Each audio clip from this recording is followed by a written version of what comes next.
作为一款全球卖座的小车 ，Fit 一直以来都是一台可爱也可改的车型。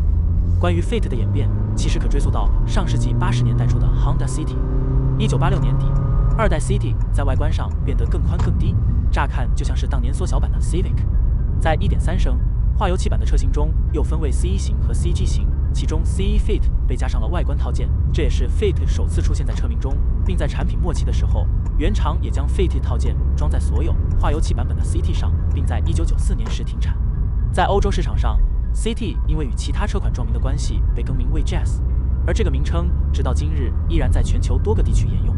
到了1996年 ，Honda 开发了一款名为 Logo 的全新车型，希望能借此提升过去不怎么样的买气，且用上了当今车坛一品牌多用的开发理念，推出 Kappa 和 HR-V。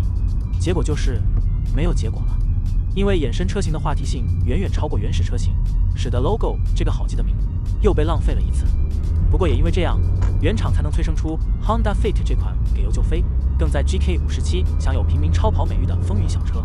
至于现行款的第4代车型，在2019年的东京车展上就已捕获了全球媒体和车迷的目光，无论从外形到内装以及整车质感的却提升到了另一个层次。神似柴犬的前脸 ，LED 灯组的广泛运用，实为男女通吃的巧妙设计，而强调简约主义的车厢也把不必要的造型线条从驾驶视野中剔除，让前方视野比起过往车型都更显开阔。双辐式方向盘，现代感与复古味并存，配上带有换挡拨片的模拟 CVT， 该减的减，该留的留，这似乎更接近一台本田给我的印象。